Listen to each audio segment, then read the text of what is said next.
जिन लोगों ने 4-4 बार प्रदेश में शासन किया, एक लंबे समय तक सत्ता के सिंहासन पर विराजमान रहे, वो उत्तर प्रदेश को कहां लेके गए थे? पहचान का संकट खड़ा कर दिया था उत्तर प्रदेश वासियों के सामने। एक पहचान का संकट आया था। यहां का नौजवान बाहर नहीं जा सकता था, पहचान छुपाने के लिए मजबूर था। उत्तर प्रदेश से बाहर निकलता था तो हे दृश्य देखा जाता था। नौजवान कहीं जाता था, नौकरी नहीं मिलती थी। यहां तो अवसर थे नहीं, लेकिन अगर उत्तर प्रदेश से बाहर जा रहा है तो नौकरी नहीं मिलती थी। किराए पर कमरे की बात तो दूर, होटल और धर्मशालाओं में भी कमरे नहीं मिल पाते थे। ये उत्तर प्रदेश की स्थिति 2017 के पहले बना दी गई थी। महोदय, कौन जिम्मेदार है इस स्थिति के लिए? और आज उत्तर प्रदेश ने 22 जनवरी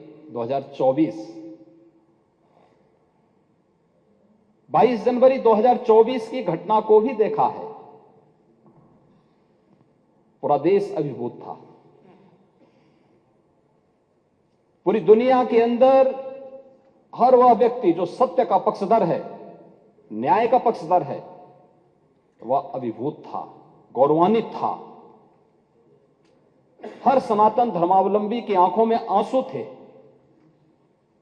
हर्ष के, गौरव के, और अपनी कई पीढ़ियों को वह इस आयोजन में प्रत्यक्ष या अप्रत्यक्ष रूप से उसके साथ सहभागी बनकर के अपनी पीढ़ियों के प्रति कृतज्ञता ज्ञापित भी कर रहा था और तर्पण भी अर्पित कर रहा था।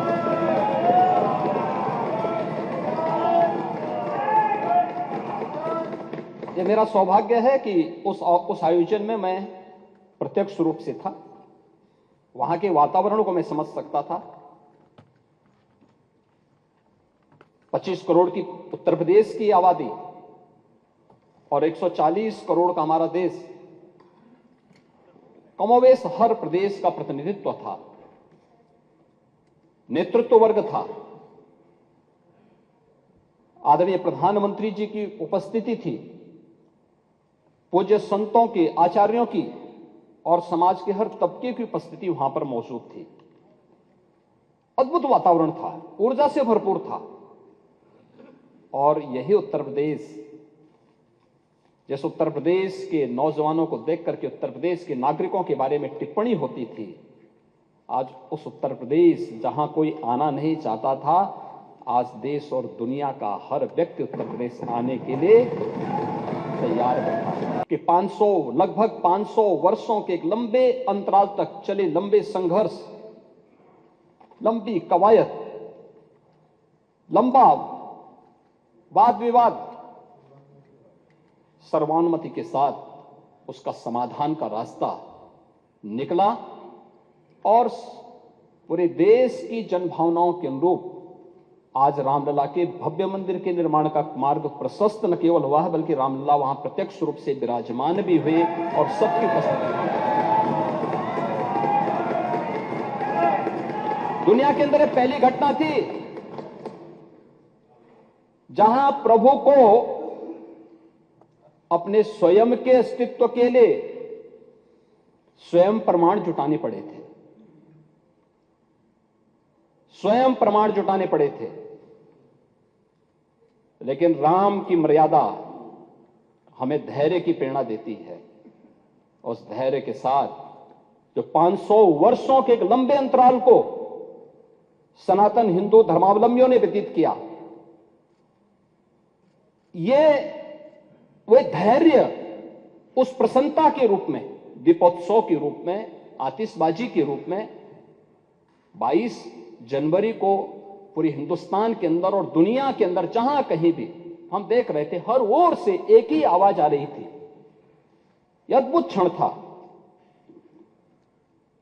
और हमें प्रसन्नता इस बात की थी, हम अंतःकरण से प्रसन्नता इस बात की थी कि प्रभु तो विराजमान हुए हैं, उनके भव्य और दिव्य प्रतिमा की प्राण प्रतिष्ठा का कार्यक्रम संपन्न हुआ है, भारत के गौरव की प्राण प्रतिष्ठा का कार्यक्रम संपन्न हुआ है।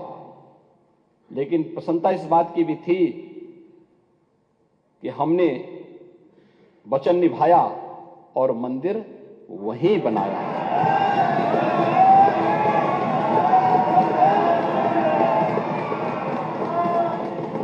जो कहा सो किया। अयोध्या नगरी को प्रतिबंधों और कर्फ्यू के दायरे में जरूर लाया गया था पिछली सरकारों के समय। सदियों तक अयोध्या कुत्सित मनसा के लिए अभिषिक्त थी, एक सुनियोजित तिरस्कार भी झेलती रही। लोक आस्था और जनभावनाओं के साथ ऐसा खिलवाड़ संभवतः दूसरी जगह देखने को नहीं मिला होगा। अयोध्या के साथ अन्याय हुआ। और महोदय, जब मैं अन्याय की बात करता हूं तो हमें 5000 वर्ष पुरानी बात भी याद आने लगती है। उस समय पांडवों के साथ भी अन्याय हुआ था और उस समय कृष्ण गए थे कौरवों के पास। उन्होंने भी कहा था बस दे दो केवल 5 ग्राम, रखो अपनी धरती तमाम। हम वही खुशी से खाएंगे, परिजन पर असी न उठाएंगे। लेकिन दुर्योधन वह भी दे न सका, आशीष समाज की ले न सका। यहां तक कि उसने भी भगवान श्री कृष्ण को बंधक बनाने का कुत्सित प्रयास किया। उल्टे हरि को बांधने चला, जो था साध्य साधने चला। यही तो हुआ था। यही तो हुआ था अयोध्या के साथ, और यही हुआ काशी के साथ, और यही हुआ था मथुरा के साथ भी। हमने यही तो कहा। उस समय 5 गांव मांगे थे। भाई, भगवान कृष्ण ने तो पहले कहा, जब वो समझौता कराने के लिए गए थे, महाभारत का युद्ध टालने के लिए गए थे, कि देना हो तो आधा दो, लेकिन इसमें भी यदि बाधा है तो दे दो केवल 5 ग्राम। लेकिन वो 5 गांव, लेकिन यहां तो इस समाज सैकड़ों वर्षों से यहां की आस्था केवल 3 के लिए बात कर रही है। 3 के लिए।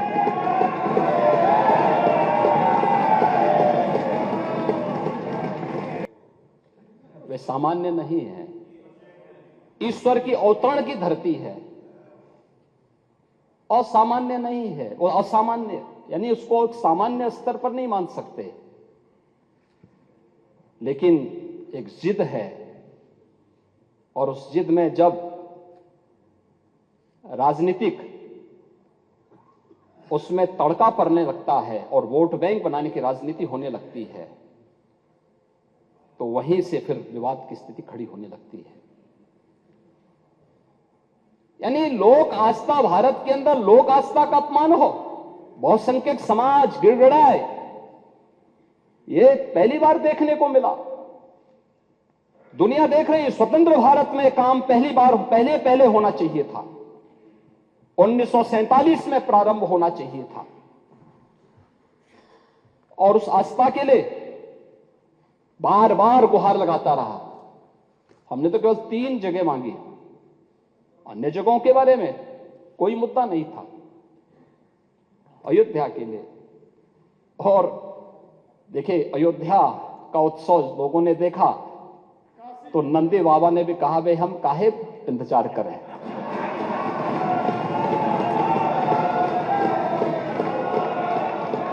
उन्होंने भी इंतजार किए बगैर रात्रि में बैरिकेड तोड़वा डाले। और हमारे कृष्ण कन्हैया कहां मानने वाले हैं।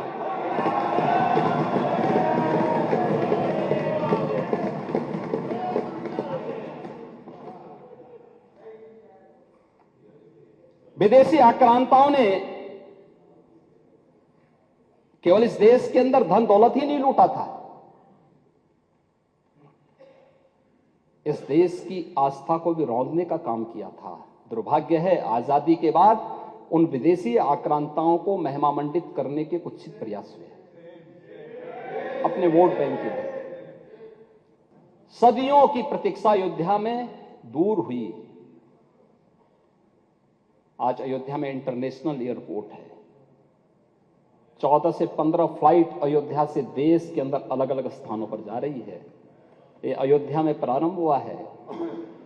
जो अयोध्या को पहले छूना नहीं चाहते थे, आज अयोध्या इंटरनेशनल एयरपोर्ट देने वाला देश का एक प्रमुख राज्य और देश के 4 इंटरनेशनल एयरपोर्ट के साथ उत्तर प्रदेश अपने 9 एयरपोर्ट को क्रियाशील कर चुका है और 10 और को हम क्रियाशील करने जा रहे हैं बहुत सी।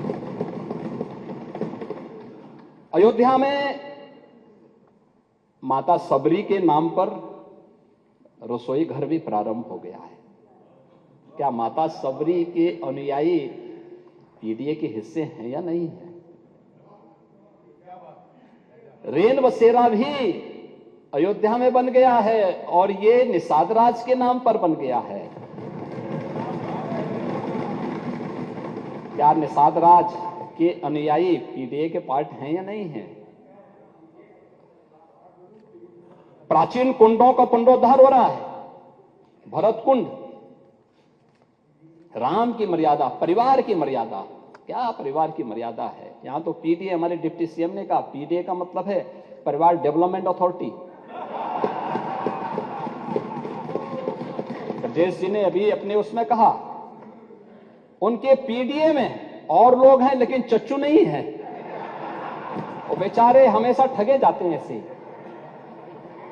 कब तक ये न्याय होगा पता नहीं। महाभारत को एक बार पढ़िए, महाभारत।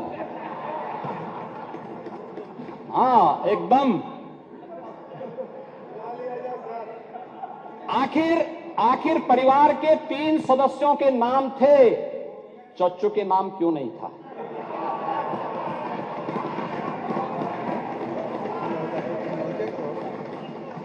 अरे उनका भी नाम देते, वरिष्ठ नेता थे। बेचारा रगड़ते रगड़ते अपने को जो है पीडीए में है ही नहीं। इसीलिए कह रहे हैं ना कि